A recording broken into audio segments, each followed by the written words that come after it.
ሚስት ውስጥ ያለ መንፈስ ባልን የሚፈትንበትና ባል ውስጥ ያለ መንፈስ ሚስትን የሚፈትንበት ነገር አጠር አድርጌ ልናገር። ምንድነው? መስተፋቅር ያደረገች ከሆነች ባሏ ላይ በመስተፋቅር ካገባችው እናትና አባቷ የቤት ከራማቸውን እየካደሙ ሲለማመኑላት ባል ካገኘች በዛ አይነት የተሳበ ከሆነ፣ ሌላው ደግሞ እናትና አባቷ ራሳቸው መስተፋቅር አድርገው አጋብተዋት ከሆነ ለባል ፈቃደኛ አትሆንም ንስሐ ለመግባት። ባል ወደ ቤተክርስቲያን ሲመጣ ሚስት ትሸሻለች። በአዳም አምልኮ የሚያመልኩ ሆነው ቤታቸው ውስጥ በአመት 3ቴም 4ቴም እየካደሙ አግብተው ከወጡ በኋላ አንዳንድ እህቶች ወደ እናታቸው ቤት በአመት 3ቴ በመሄድ ቡና በማፍላት ምናምን ያንን መንፈስ ያገለግሉታል። እናታቸው ላይ ያለው መንፈስ ወይም አባታቸው ላይ ያገለግሉታል። ምን ማለት ነው? በቃ ይካድማሉ፣ ቡና ያፈላሉ፣ ይመረቃሉ፣ ቱፍታ ይደረጋል ምናምን። ይሄ ፕሮሰስ ስላለ ባልን እንቁረብ ሲል ባልን እንጸልይ ሲል ፈቃደኛ አትሆንም። ተነስቶ መውጣት፣ ለብቻ መቀመጥ፣ ስልክ መነካካት፣ ሰምቶ እንዳልሰማ ማለፍ፣ ማኩረፍ። አንዳንድ ቀጥታ እነዚህ ሰዎች የሚያስተምሩት ትምህርት ደብተራ ናቸው፣ ጠንቋዮች ናቸው፣ ይሄ መጥፎ ትምህርት ነው ብሎ እኛ የምናስተምሩት ትምህርት ቀጥታ መቃወም፣ ወይም ደግሞ ባይናገሩ ባፋቸው ባይናገሩም ንቀት ማሳየት፣ ማኩረፍ፣ መጣላት፣ መነጫነጭ፣ እንዳልተስማማቸው ትምህርቱ እንዳልጣማቸው ለማሳየት መሞከር፣ ይሄ ነገር ይታይባቸዋል። ግን ወደው ስላልሆነ ባሎች ልትጸልዩላቸው ይገባል። ለሚስቶቻችሁ ክርስትና ስማቸውን እጃችሁ ላይ ጽፋችሁ ስትጸልዩ እነሱ በህልማቸው ያዩዋቸዋል።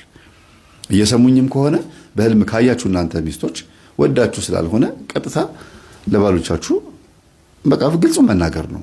ምንም ወደ ኋላ መሸሽ አያስፈልግም።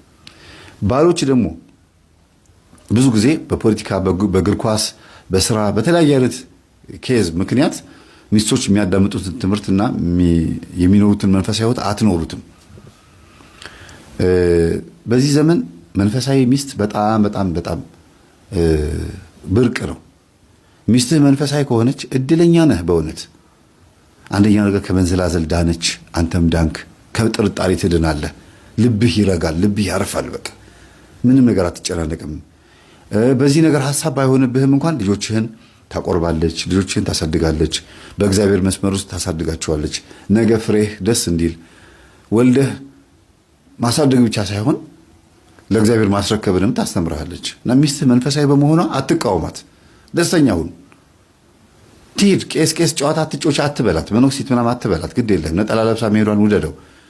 በቀሚስ ውስጥ መደበቋን፣ በረጅም ቀሚስ በቱታ በቢጃማ ውስጥ መደበቋን እንደ መጥፎ ነገር አትየው። ያንተ ናት፣ የትም አትሄድም። አልጋ ላይ ታገኛታለህ እንደፈለግ። እርግጠኛ ነኝ የኔ ተማሪዎች ወይም ደግሞ የኛ ትምህርት የሚያዳምጡ እህቶች ባሎቻቸውን ይጎዳሉ ብዬ አላስብም። ለምን? የመንፈስን ጸባይ ስለሚያውቁ፣ የዓይነ ጥላን የራሳቸውንም የባላቸውንም ስለሚያውቁ፣ ለጎረቤቶቻቸው እንዴት አይነት ሴት መሆን እንዳለባቸው ስለሚያውቁ፣ ገንዘብ አያያዝ ስለሚያውቁ፣ ማባከን ምን እንደሆነ የሚያባክን መንፈስ የቱ እንደሆነ ስለሚያውቁ በተወሰነ መልኩ 70-80% እፎይታ ናቸው ብዬ አስባለሁ። ግን ደግሞ ግዴታ ይሄን ትምህርት የሚያዳምጡ ብቻ ናቸው ይሄን የሚያደርጉት ብዬ ሳይሆንም ብለው በጣም ብዙ ጀግና ሴቶች ደግሞ አሉ። እንዲሁም ምንም ይሄን የኛን ትምህርት ሳያውቁ ጠንካራ መንፈስ ያላቸው ጎበዝ ታታሪ የሆኑ እህቶች አሉ። ግን ሲወድቁ ይንኮታኮታሉ፣ ቶሎ ይፋታሉ። ጠንካራ ሆነው ታግሰው አንድ ቀን ተፋተው ልጆቻቸው ይዘው ይወጣሉ። ጥንካሬያቸው እስከ ጥግ አይሄድም። ለምን? የጠላታቸውን ሴራ ስለማያውቁት ባሌ ነው ይሄን ያደረገው፣ የሰደበኝ፣ ቺት ያደረገኝ፣ እንዲያደረገኝ ባሌ ነው የምትለው እንጂ እላዩ ላይ ያለው እንደዚህ ነው ብላ አታስብም። ሚስትም ከሆነች ባል ደግሞ ከሆነ ሚስቴ ነች፣ ራሷ ነች የሰደበችኝ፣ ቤተሰቦቿ ፊት ያንጓጠጠችኝ፣ ያማችኝ፣ ሐሜቱ ማለት ነው፣ እንዲህ ያደረገችኝ እሷ ናት ብሎ ነው የሚያስበው እንጂ እንትን አይልም። ይሄ ከመንፈስ አንግል አንጻር አያየው። ይሄን የመናፍስትን ውጊያ ማወቅ ግን ጥቅሙ በተወሰነ መልኩ አይ ወደ አይደለም ብሎ ትዳርን ከመፋታት ትንሽ መለስ ያደርጋል፣ ያስብላታል፣ ይጸልይላታል፣ ጸበል ይወስዳታል። ከዛም አልፎ ተርፎ ደግሞ በግድ እንኳን እምቢ ብላ እንኳን ቢሆንም ልጆቹን ይዞ ዝም ብሎ ይሰግዳል፣ ይጸልያል፣ ይቆርባል።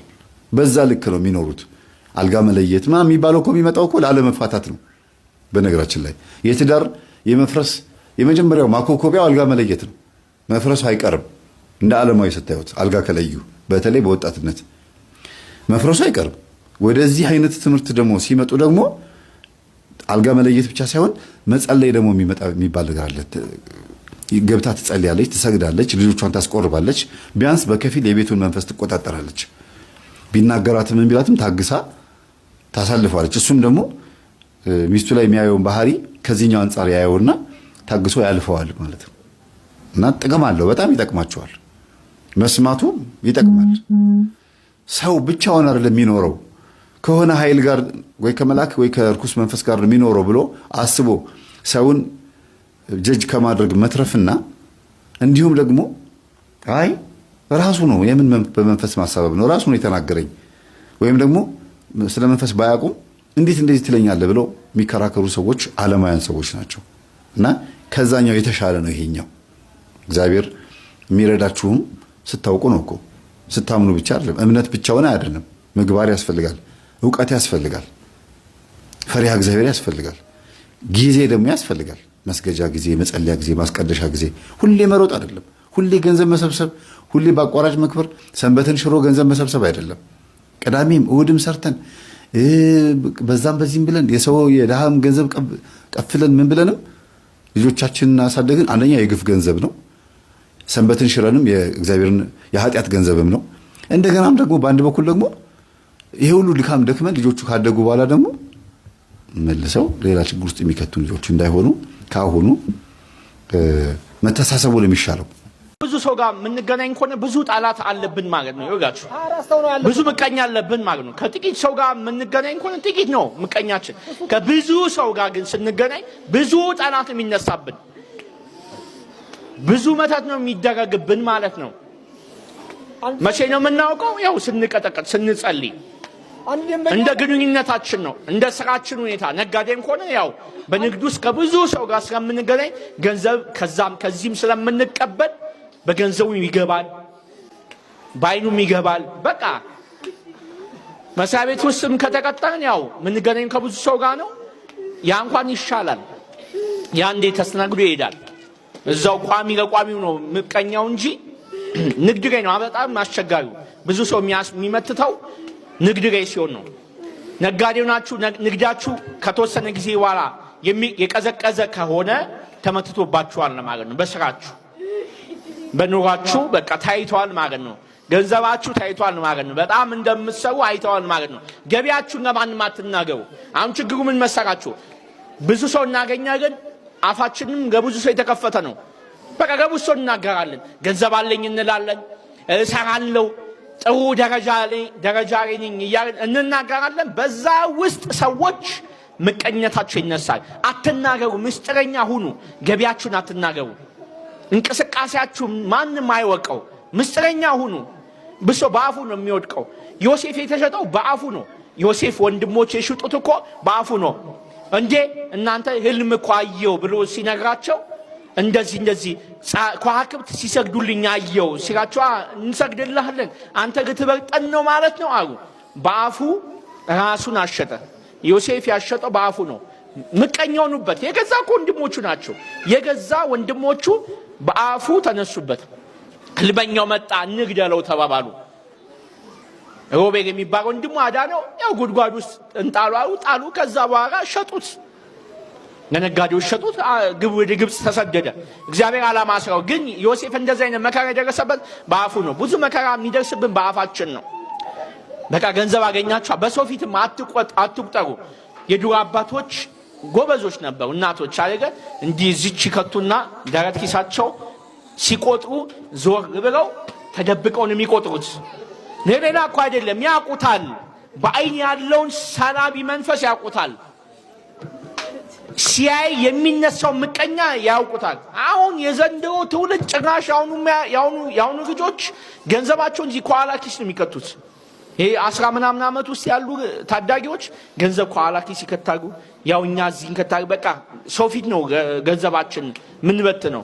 ስለዚህ ያው በዚህ ይታያል። ምቀኛ ይነሳል። ቀላል ነው። ሰላቢ ይላክብናል፣ ገንዘባችን ብትን ይላል። ይውጋ ሰላቢ ሲላክ እንዴት ታውቃላችሁ መሰላችሁ? ገንዘብ አላችሁ፣ ለምሳሌ 10 ሺህ ብር አላችሁ እንበል። ምንም እኮ አያስፈልጋችሁ፣ የምትገዙት ነገር የለም። ሁሉ ነገር አላችሁ፣ ግን ግዛ ጊዜ ይላችኋል። ግዛ ጊዜ ሂድ ይላል። በቃ ትሄዱና የ2000 ብር ጫማ፣ ከዛ ልብሱ፣ ከዛ የሆነ ነገር በቃ እንዲህ ያለ 10,000 ብር ልቅ ይላል።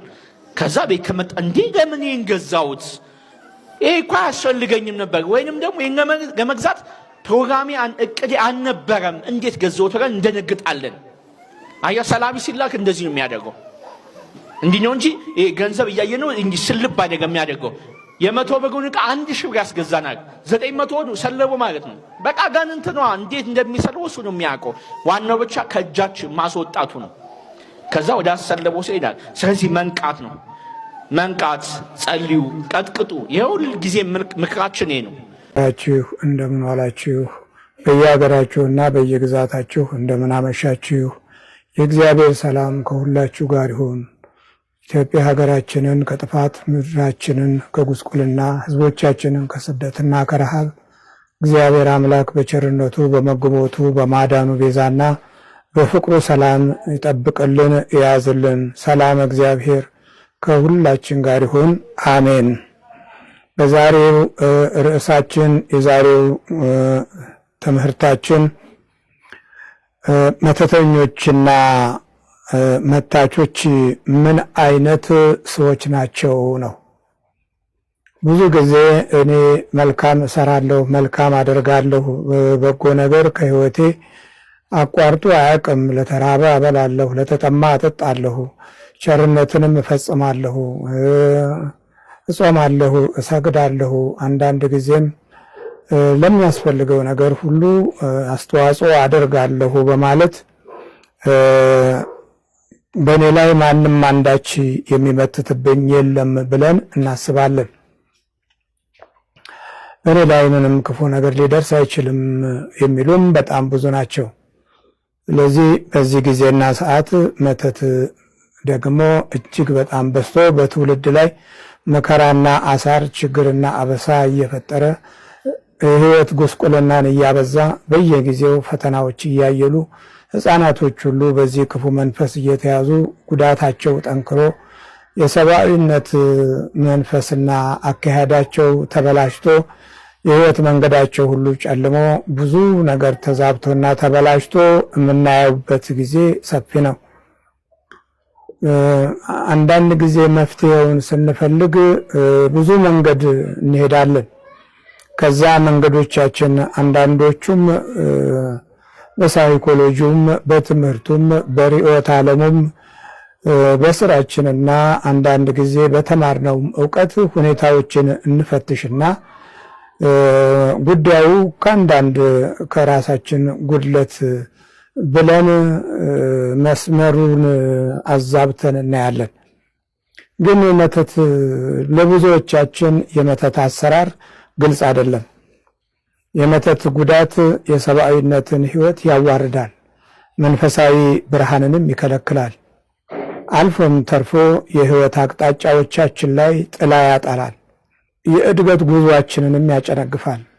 በየጊዜው እና በየሰዓቱ የጤናችንንም ሁኔታ ይከታተልና በህይወታችን ላይ የሆነ ችግር ብቻ በመፍጠር ጤናማ የሆነ ስሜት እንዳይሰማን ያደርጋል። ምንድነው መተት? በመጽሐፈ ነገሥት ሁለተኛው ምዕራፍ 9 ቁጥር 22 ላይ አረጋግጦ የሚነግረን ቃል አለ።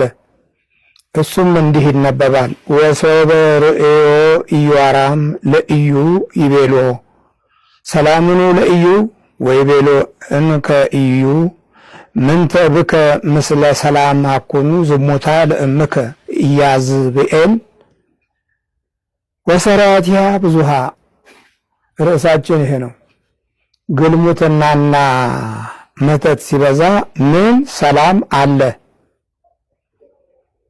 ኢዮአራም ኢዩን ባየ ጊዜ ኢዩ ሆይ ሰላም ነውን አለ። እርሱም የእናት ኤልዛቤል ግልሙትናዋና መተቷ ሲበዛ ምን ሰላም አለ ብሎ መለሰ።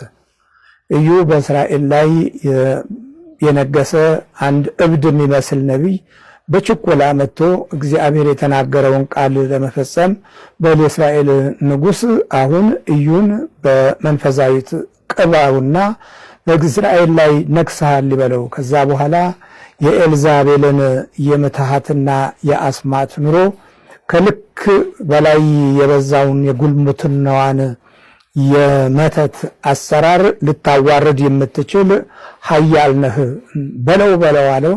ሄዶ ቶሎ እብድ መስሎ ሮጦ መጥቶ ቀባውና ሮጦ ወጣ።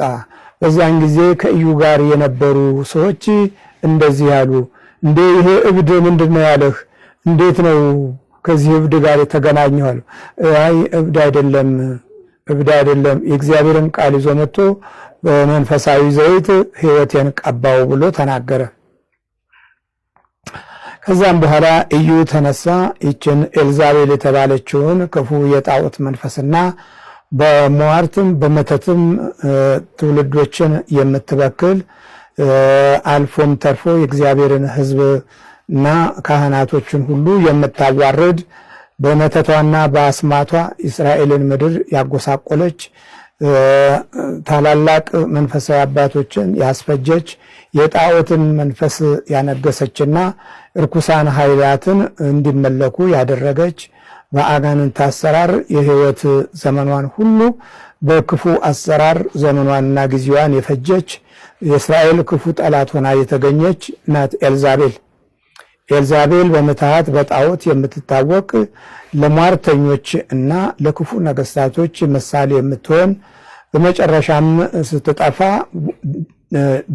ደሟን ልሰው ውሾች የበሏት በመንገድ ላይ የግፍ ደሟ በውሾች የተጠጣ አሟሟቷ ያላማረ የጉስቁልናና የመውደቅ አባዜን ያሳየች በመጽሐፍ ቅዱስ ውስጥ ለብዙዎች ምሳሌ የምትሆን የጥፋት ትርጉም ነች። ኤልዛቤል በኤልዛቤል ዘመን ነው እንግዲህ ግልሙትናና መተት ሲበዛ ምን ሰላም አለ የተባለው። እንግዲህ እቺ ሴት የነገስታት ወይም የንጉስ ሚስት የነበረች ናች። በነገስታቱ ክብርና ወንበር ላይ በሟርተኝነት የተቀመጠች የክፉ አጋንንትን አምልኮት በሰፊው ስታገለግል የነበረች የጥፋት ሴት ናት። የጥፋትም ንግስት ናት እና በመተት ብዙ ስራ ትሰራ ስለነበረ በመተት ዘመን ሰላም የለም። እግዚአብሔር ይማረን። ዛሬ እንደምትመለከቱት በገጠሩም በከተማውም በክፍለ ሀገሩም በአውራጃውም በወረዳውም በሁሉም ቦታ ላይ መተት ነክሶ ሰብአዊነትን ሲተናኮልና ከህይወትና ከእንጀራቸው ጋር ሲታገል የምናየው የብዙ ሰዎች ውድቀትና ድቀት ከዚህ ጋር የተያያዘ ነው።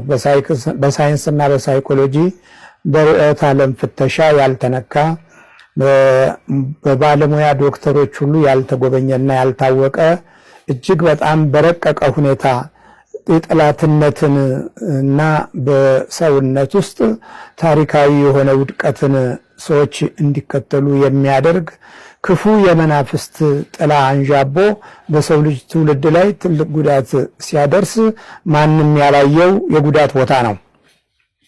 መተት ማለት እንግዲህ የጉዳት ስፍራ፣ የጉዳት ህይወት፣ የጉዳት ጠባይን አዝልቆ ከሰው ልጅ ህይወት ጋር የሚተናኮል አደጋ ነው እና ግልሙትናና መተት ሲበዛ ምን ሰላም አለ የሚለውን ርዕስ ለዛሬው እንደ ርዕሳችን እናደርጋለን። ለምንድን ነው መተት ሰዎች የሚወዱት ብለን ራሳችንን ስንጠይቅ፣ አንደኛ በመተት የተወለዱ ልጆች መተትን ይፈልጋሉ። መተትን ዘወትር የህይወታቸው ጉዞ እና አካል ያደርጉታል። ምክንያቱም የመተተኛ ልጆች የሚከተሉት ባህሪያቶች አላቸው። ከህይወታቸው ጋር ይጣላሉ። ከባህሪያቸው ጋር መስማማት ያቅታቸዋል። የተፈጥሮ ባህሪያቸውን ማግኘት ሲያቅታቸው ክፉን መንፈስ ባህሪ ያደርጋሉ። አስተውሉ፣ ክፉን መንፈስ ባህሪ ያደርጋሉ። የክፉ መንፈስ አሰራር ደግሞ ሁል ጊዜ ወደ ክፉ መምራት ነው። ወደ ክፉ በሚመራቸው ጊዜ ክፉውን እንደ እድላቸው፣ እንደ ህይወታቸው፣ እንደ መንገዳቸውና እንደ መርሃቸው አድርገው ይይዙታል። ስለዚህ ውስጣቸውን እንዲያደምጡ ይገደዳሉ። የውስጥ ማድመጥ ባህሪን ካዘወተርን ሁል ጊዜ ውስጣችን በክፉ የተያዘ ሆኖ ሲገኝ የውስጣችን ባህሪ ቀጥታ ወደ ሌሎች ላይ እንዲያርፍ እንገደዳለን። የመናፍስቱ አስገዳጅነት በዚህ ጊዜ በሚፈጸምበት ጊዜ መተትን እንፈልጋለን። ከእድላችን ጋር ስላልሆንን የሌሎችን እድል እንፈልጋለን። ከባህሪያችን ጋር ስላልሆንን የሌሎችን ባህሪ እንፈልጋለን። ከስሜታችን ጋር ስላልሆንን የሌሎችን ስሜት የሚመለከት ፈቃድ ከውስጣችን ይመነጫል። በዚህ ጊዜ በላ አገኘ ስንል ወዲያውኑ በበላበት መንገድ ውስጥ አብረን በልተን አብረን ጠጥተን ህይወቱን፣ ኑሮውን፣ ጊዜውን አይተን እድሉን ለመውሰድ እንጣደፋለን። እግዚአብሔር ይማረን። በዚህ ጊዜ መተት ይመተትብናል። የመተቱ አይነት ከአመጋገባችን፣ ካለባበሳችን፣ ከወዛችን፣ ከእግራችን፣ ከመንገዳችን እና ከኑሯችን ከቤታችን ውስጥም ሊሆን ይችላል። እንደየሁኔታው ከህይወታችን ጋር የሚታገል መንፈስ ከመታቶች በኩል እንዲላክ ይደረጋል። በዚህ ጊዜ ሳናውቅ አውቀን ወደ ህይወታችን ሲገባ እንደ ልማድ የምንኖርበት ህይወት ስለሆነ በጸሎትም በምስጋናም በአምልኮትም ህይወታችን የተዋጀ ስለማይሆን በዚህ ጊዜ ጠላት ጠልቆ ህይወታችንን ይቆራኘዋል። በገባ ጊዜ የተለያዩ ምልክቶች ይታያሉ። ምልክት 1 መቃዠት፣ ምልክት 2 መንፈራገጥ፣ ምልክት 3 ሰውነትን መጫጫን፣ ምልክት 4 በዛን ቀን የተለየ ባህሪ ማሳየት፣ ምልክት 5 ብዥታዎች በህይወታችን ዙሪያ ገነን ብለው ይታያሉ። ብዥ ይልብናል።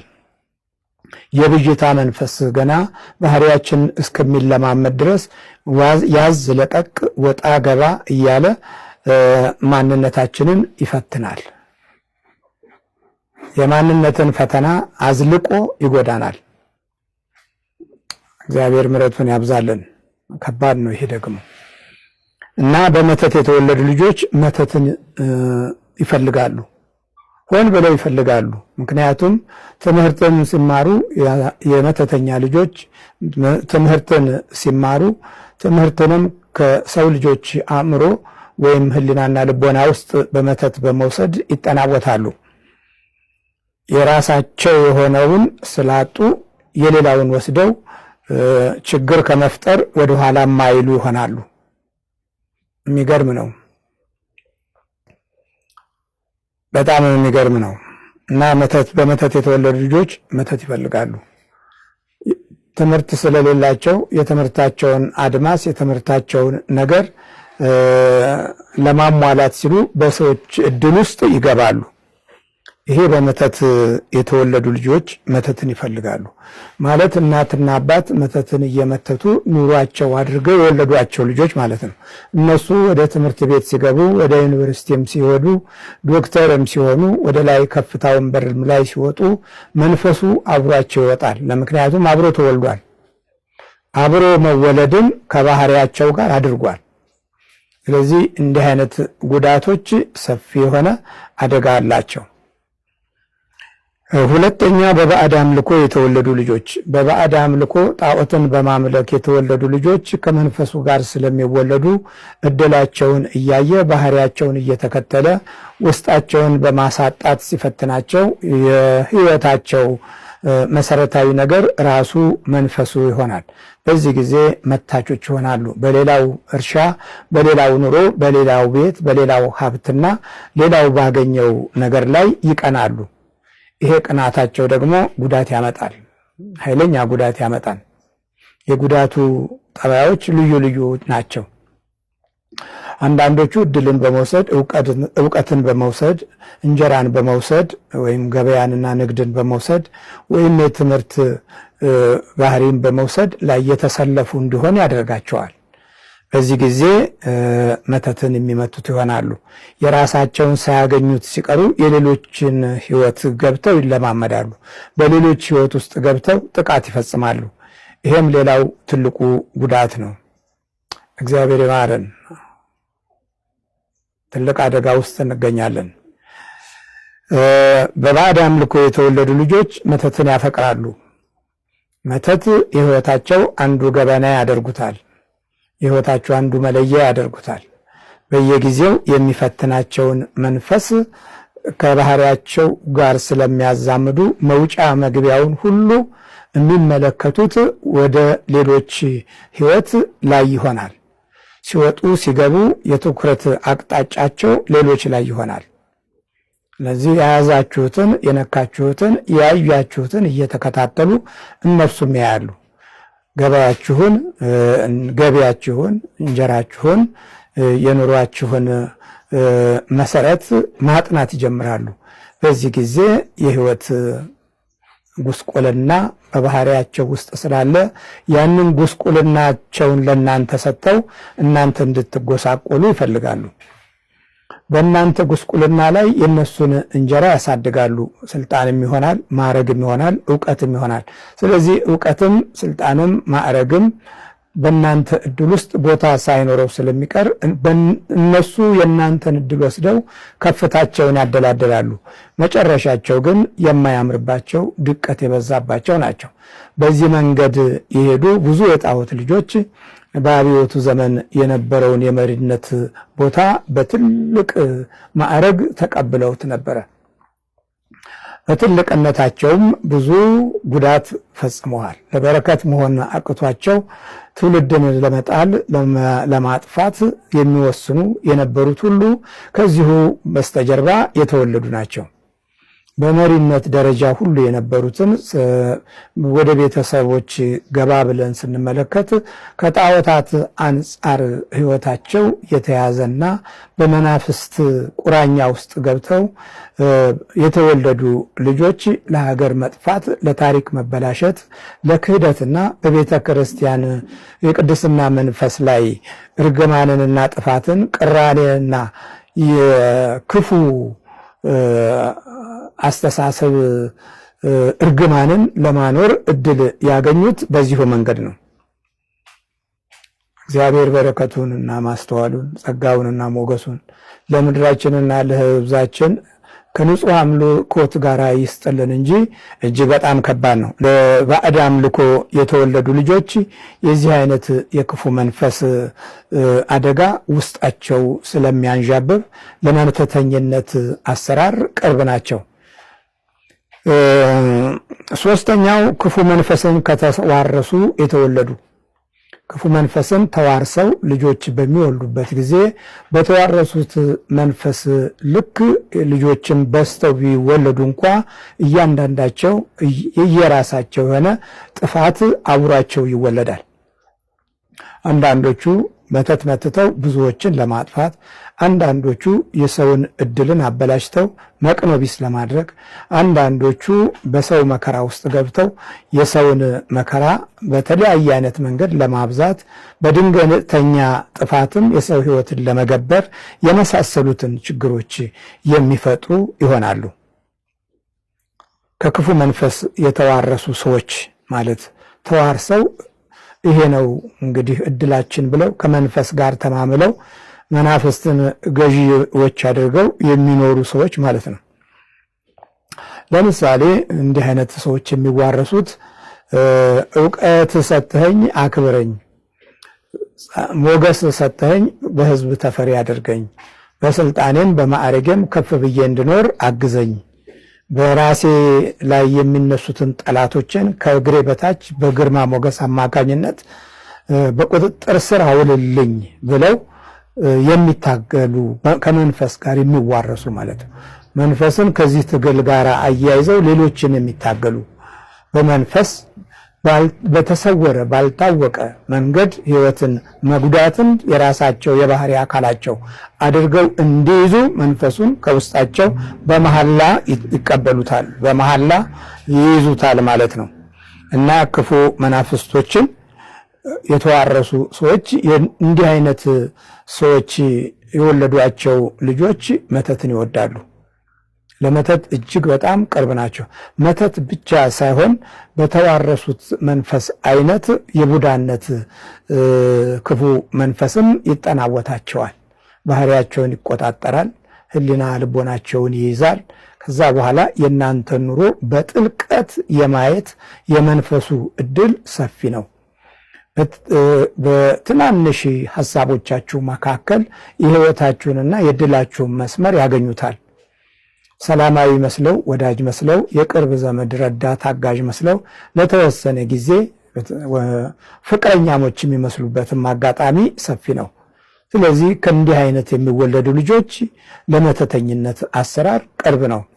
ለመመተትም ለማስመተትም እድላቸው በጣም ሰፊ ነው። በጥልቀት ኑሯችሁን በክፉ መንፈስ ወይም ከክፉ መንፈስ ጋር ያዩታል። እድላችሁንም በእይታ ውስጥ ያገኙታል። አይነ ስነ ልቦናችሁን ያነቡታል። የአእምሯችሁን ብስለትና ንቃትንም ተከታትለው ወደ ትንሽ ዝቅተኝነት ያወርዱታል። በጣም በሀገራችን ውስጥ በሚዲያ የሚታወቁ ወይም ደግሞ ለመታወቅ እድሉን አግኝተው ሰፊ የሆነ የተቀባይነትና የተደማጭነት ባህሪ አግኝተው እደጉ ተመንደጉ የሚባሉ ሁሉ በአጭር የሚቀጩበትን ሁኔታ የሚከሰተው አብዛኛው በዚህ መንገድ ነው። በሚዲያ ላይ የሚታዩ በቁጥር በሂሳብ በእውቀት በማስተዋል እና በስነ ልቦና ብቃታቸው ትልቅ የተባሉ ልጆች ገና ከጅምራቸው ተቀጭተው በአሁኑ ጊዜ አንዳንዶቹ በቶሎ ይሞታሉ። ሌሎቹ ፈዛውና ደንግዘው የነበራቸው ችሎታና ብቃት ጠፍቶ በዚህ በስውር የመተት አሰራር ተነጥቀው በአሁኑ ጊዜ ደንዛዛ፣ ፈዛዛ ወይም ጅል ሆነው የት ይደርሳሉ የተባሉት ሁሉ በዚህ መንገድ ሲወድቁ በሰፊው አላስተዋልንም እንጂ ጉዳዩን በጥልቀት ተመልክተነዋል። እንዲህ አይነቱን ለማስተዋል እድል የሚከፍትልን የመናፍስት ጉዳቶችን ከእውነት አንጻርና ከአምልኮት ብሩህ አካሄድ ላይ በጸጋና በሞገስ ስጦታ ውስጥ የተባረክን ሆነን እውነትን ስናፈቅርና በእምነት አምልኮት ልክ መራመድ ስንጀምር ነው የሚገባን።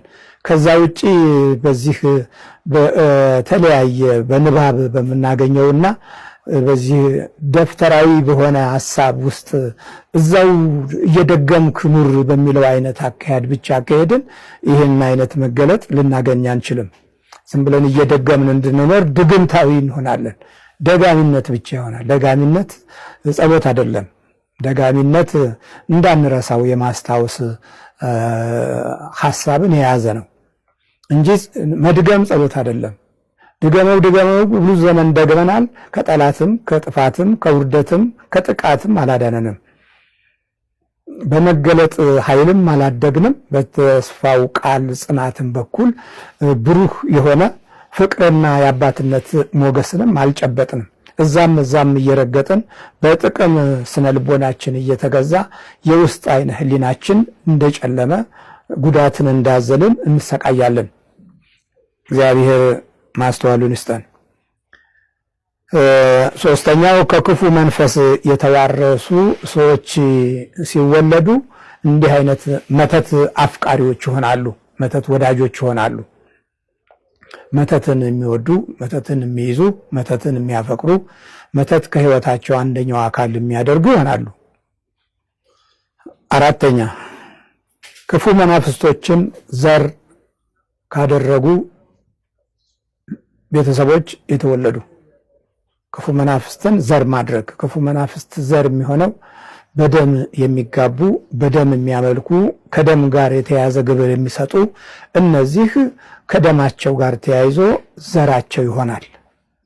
በአሁኑ ጊዜ በሰፊው ብዙ ጊዜ ተደጋግሞ በየጸበሉ የሚጮኸው ለመውጣት የማይፈልገው በባህሪው ከደማቸው ጋር ዘር የሆነ መንፈስ ምልክት ነው።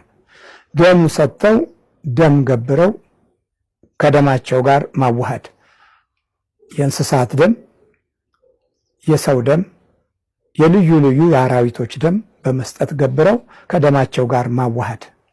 አንዳንዴ በአብሾም በእጽዋትም ይዋሃዳል። በዚህ ጊዜ በመጠጥም በጠላም ይዋሃዳል።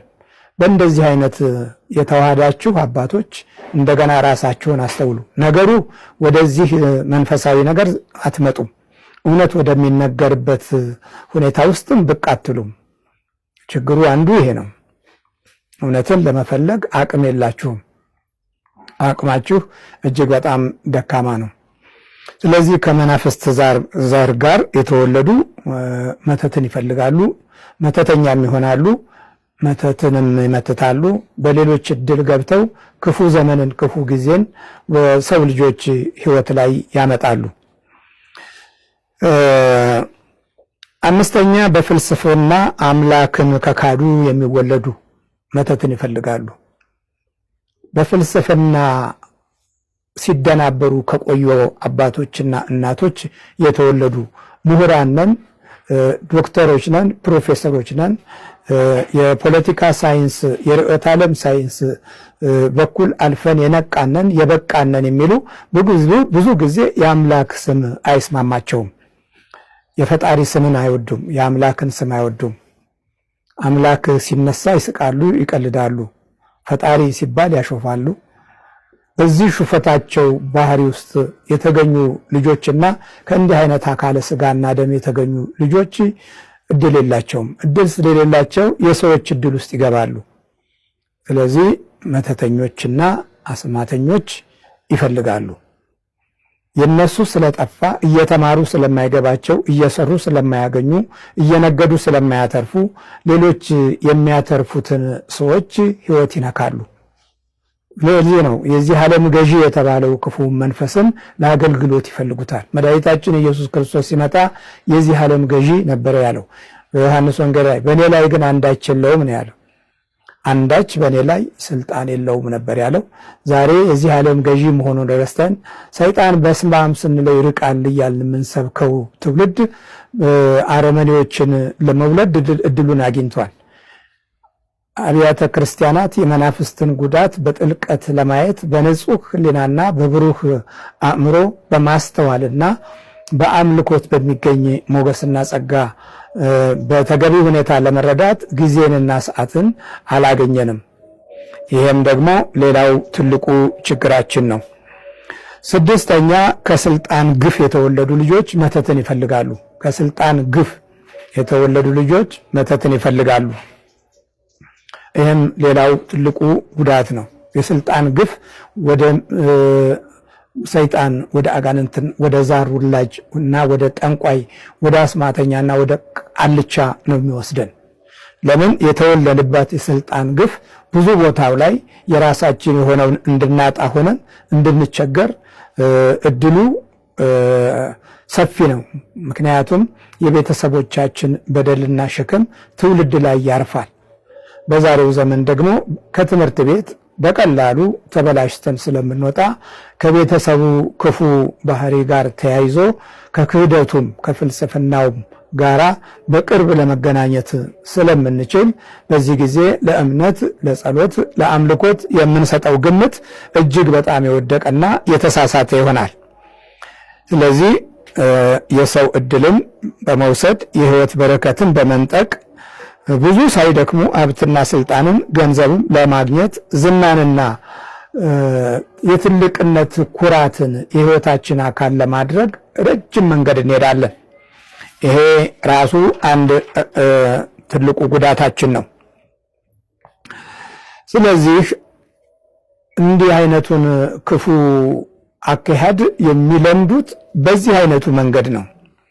መጽሐፍ ቅዱስ ናሆም ምዕራፍ ትንቢተ ናሆም ምዕራፍ 3 ቁጥር 4 ላይ ስለተዋበችው ጋለሞታ ግልሙትና ብዛት ይህ ሆኗል፣ እርሷም በመተቷ እጅግ በለጠች፣ አሕዛብንም በግልሙትናዋ ወገኖችንም በመተቷ ሸጠች ይላል። የሚገርም ነው። በመተቷ እጅግ በለጠች፣ አሕዛብንም በግልሙትናዋ ወገኖችንም በመተቷ ሸጠች። ይህን ይላል ታላቁ ነቢይ። የመተት ስራ እንግዲህ ይህን ያህል የመግዛት ይህን ያህል የልውውጥ ይህን ያህል የመሸጥ አደጋ አለው ማለት ነው። በዚህ አይነት ጉዳት ውስጥ የተጎዳ ሕዝብ በመሪም በትውልድም በታሪክም በእምነትም ወደ ድቀት ይሄዳል፣ ወደ መውደቅ ይሄዳል፣ ወደ ጉዳት ይሄዳል፣ ወደ ጭንቀትና ወደ አሳር ወደ አበሳ ይሄዳል፣ ወደ ሞት ቁልቁለት ይወርዳል። ስለዚህ በመተቷ ብዛት በግልሙትናዋ ወገኖችን በመተቷ ሸጠች። በቃ ወገኑን ሁሉ ይከዳል። የታሪክ አድማሶችን ሁሉ ያቃልላል፣ ያዋርዳል። በዕለት ኑሮ የተገዛ ይሆናል። በዕለት እንጀራ ሕይወትን የሸጠ ይሆናል። እንዲህ አይነት ነው እንግዲህ አረጋግጦ የሚነግረን ቃል ይኸው ነው እና የሕይወት መንገድን ያስታል፣ የኑሮ አቅጣጫን ያስለውጣል፣ የመስራት አቅምን ያዳክማል። መተት ማለት ነው ሰውነትን ይጫጫናል፣ ያፈዛል፣ በባህሪ ላይ የተዛባ የሆነ አስተሳሰብን ያሳድራል፣ በውስጥ ሕይወት ላይ ያጠላል፣ ለክፉ ድርጊት ያበረታታል። መተት ይህንን የሚሰራ የክፉ አሰራር ምልክት ነው እና ሰውነታችንም ዞሮ ዞሮ የማንነታችን ሕይወት ላይ ሌላ ማንነት ገብቶ ጉዳታችንን ያጠናክራል። እግዚአብሔር ከመተት ይጠብቀን። እዚህ በመተት የበረቱ ሰዎች፣ በመተት ኃይል የሚኖሩ ሰዎች እንዲህ የሚሆን እድል ያጣሉ፣ የወላድ መካን ይሆናሉ። ታላቁ ኢሳይያስ ነቢዩ ማለት ነው በምዕራፍ 47 ቁጥር 9 ላይ አሁን ግን በአንድ ቀን እነዚህ ሁለት ነገሮች የወላድ መካንነትና መበለትነት በድንገት ይመጡብሻል፣ ስለ መተቶችሽ ብዛትና ስለ አስማትሽ ጽናት ፈጽመው ይመጡብሻል። በክፋትሽ ታምነሻል፣ የሚያየኝ የለም ብለሻል። ጥበብሽና እውቀትሽ አታለውሻል።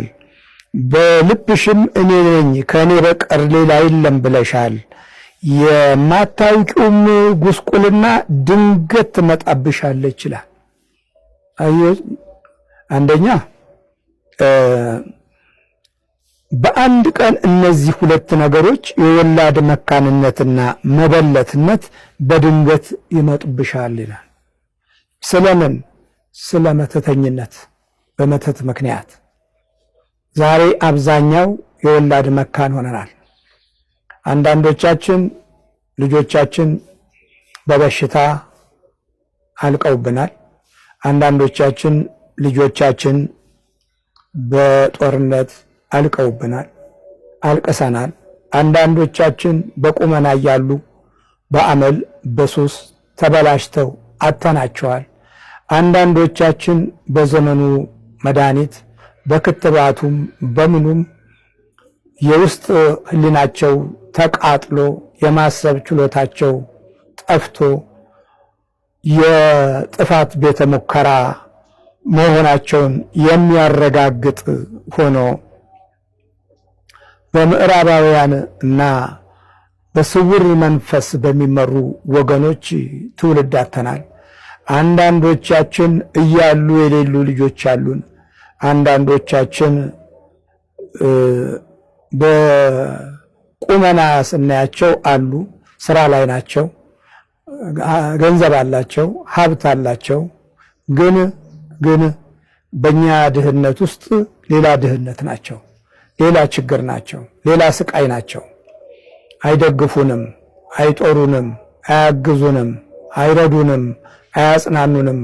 የራሳቸውን ሱስ ይጦራሉ። ስለዚህ ምን ሆነ ማለት ነው? የወላድ መካን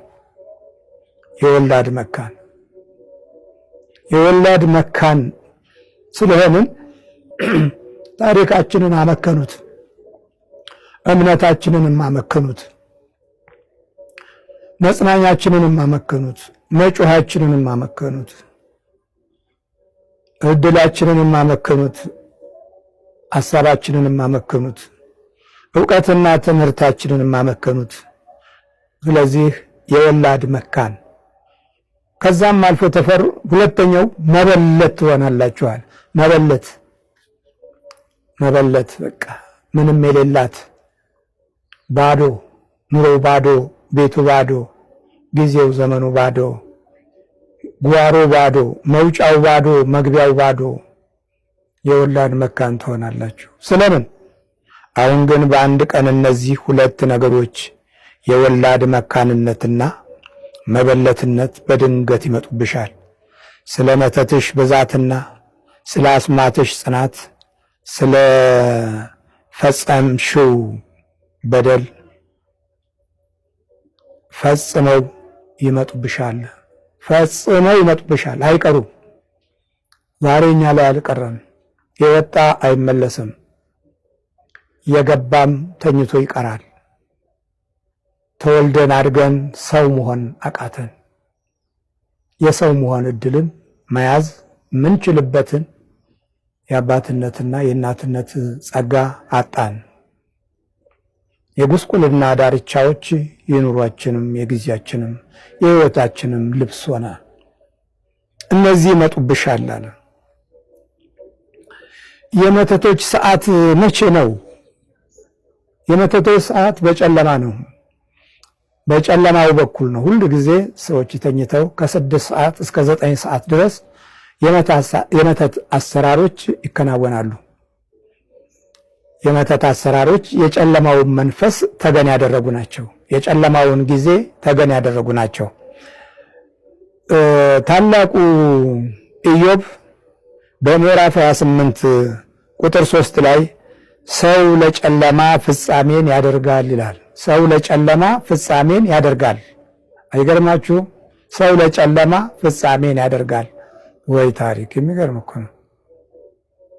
ሰው ለጨለማ ፍጻሜን ያደርጋል። የጨለማውንና የሞት ጥላን ድንጋይ እስከ ወሰኑ ድረስ ይፈልጋል። አያችሁ? መተት ፍለጋ በጨለማ ነው የምንጓዘው። ለመዋረስ ስንሄድ በጨለማ ነው የምንሄደው። ወደ ጣዖት ቤት ስንሄድ በጨለማ ነው የምንሄደው። ክፉ የዕለት አዳሮችን እዛ እናደርጋለን። አስማትና መተት ለመጎተት ስንዘጋጅ በጨለማው በኩል ነው። እግዚአብሔር ይማረን፣ ምሕረቱን ያብዛልን። በጣም ጠንከር ያለ የጉዳት ኃይል ምድራችንንና ጊዜያችንን ይዞታል። ዘመናችንንና ኑሯችንን ከቦታል። ሰው ለጨለማ ፍጻሜን ያደርጋል። መተት በጨለማ ጊዜ ነው የሚደረገው። ለምንድን ነው የጨለማው የተመረጠው? እድልን ነው። እድል ለመያዝ የጨለማው መንፈስ ለመታዘዝ ይችላል። በመጀመሪያ ጨለማ ነበረ ይላል። በተፈጥሮ ሕግ ውስጥ ብርሃን ብቅ ከማለቱ በፊት ጨለማ ነበረ። ዘፍጥረት ላይ ስታገኙ ጨለማ ቀዳሚ ነው። ስለዚህ ክፉ መንፈስም የቀደመው ጨለማን ነው። ይሄ ሉሲፈር፣ ኢሉሚናቲ እና ባፎሜት ሰክሬት ሶሳይቲ የሚባሉት ሁሉ ሚስጥራቸው ከጨለማ መንፈስ ጋር የተያያዘ ነው። ዛሬ በትምህርት ቤቶች ልጆች የህይወታቸውን አቅጣጫ እድላቸውን ለመዝረፍና ለመጠቀም በተለያየ አይነት አመጋገብ ውስጣቸውን ይነጥቋቸዋል። ይሄ ውስጥን የመንጠቅ ስራ በሰፊው በዚህ በሀገራችንም በየትምህርት ቤቱ እየተከናወነ ነው። ውስጥን መንጠቅ። ውስጣቸው በሚነጠቅበት ጊዜ ምስጢራዊ መንፈስ ውስጣቸው ይገባል። በመጠጥ ሊሆን ይችላል፣ በምግብም ሊሆን ይችላል።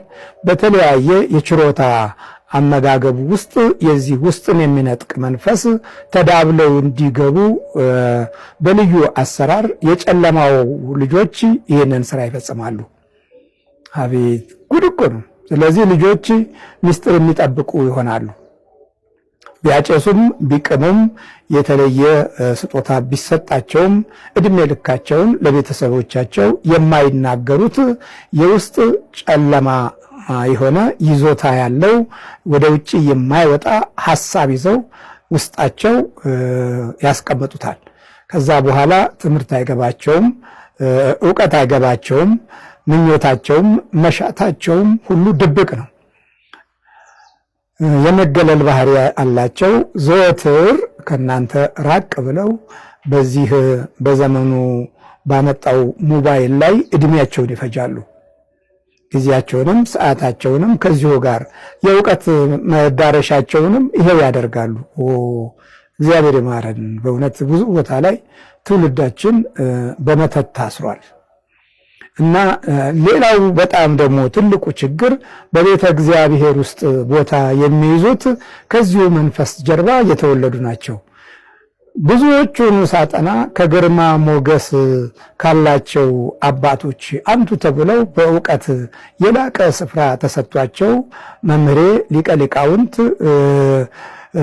መጋቢ ሊቀ ብርሃናት፣ ሌላም ስም እንደኔው አይነት ስም ሁሉ ያላቸው ረጅም የሆነ ስም ይዘው በሰዎች ዘንድ የተከባሪነት የተፈቃሪነት ባህሪ ኖሯቸው የተቀባይነት መንፈስ ግን የጎደላቸው የተናገሩት ያሰቡት የገለጹት በክፉ መንገድ ሆኖ ክፉም መያዝላቸው ክፉን ለመቀበል እድልን ያገኙ በአንቱታ ውስጥ በመናፍስት አስፈሪነት የተከበሩ በትልቅነት ውስጥ ኖር የተባሉ የኖሩ አባቶች እግር እና ሕይወት ውስጥ የተገኙ ልጆች የዚህ የክፉ መተት መንፈስ ተቋዳሽነት ወይም ተዋራሽነት ከማህፀን ጀምሮ የሚካፈሉት ነገር ስለሆነ ጉዳታቸው ከባድ ነው።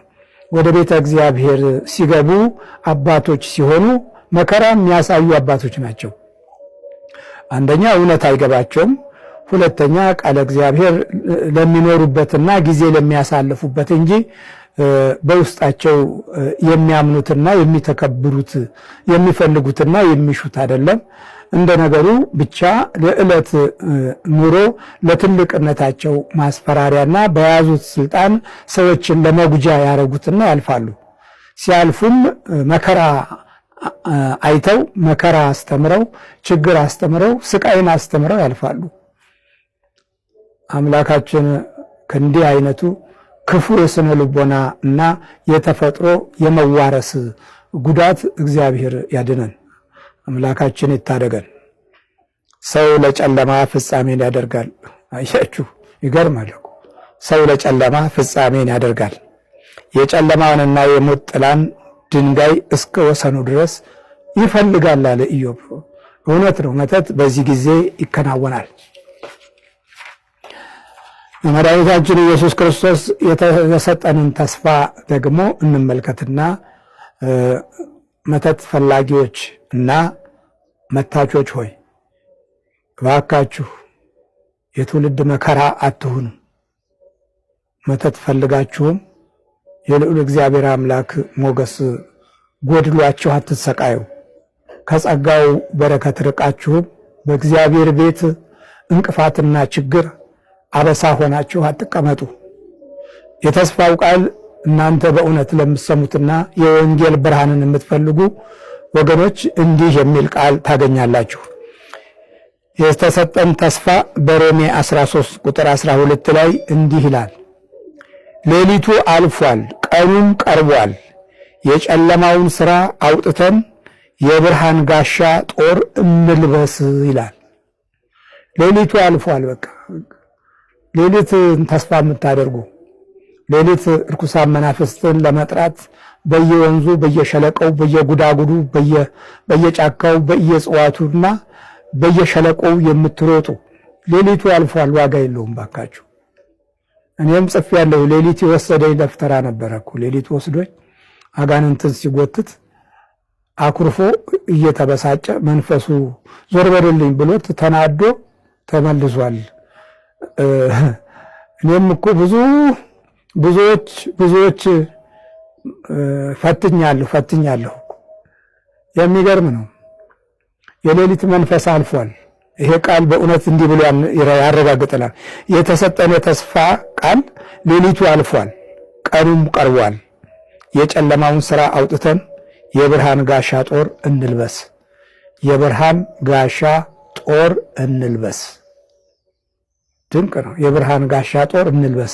ይህንን የብርሃን ጋሻ ጦር የምትለብሱ መተት፣ ሟርት፣ አስማት በእናንተ ላይ አይሰራም። ለዚህ ነው በዚህ በአንደኛው ክፍለ ዘመን የማይገለጡ መተቶች የተገለጡት። ምክንያቱም ቀኑ ቀርቧል። የእግዚአብሔር ቀን ቀርቧል። የሰላም አምላክ ቀን ቀርቧል። ቀኑን የሚዋጅ አምላካችን ከሕይወታችን ጋር ብርሃኑን ሊሰጠን ቀኑ ቀርቧል። ስሙና ክብሩ እኛን ሊጠብቅ ቀኑ ቀርቧል። ጸጋውና ሞገሱ በማንነታችን ላይ ሊያበራ ቀኑ ቀርቧል።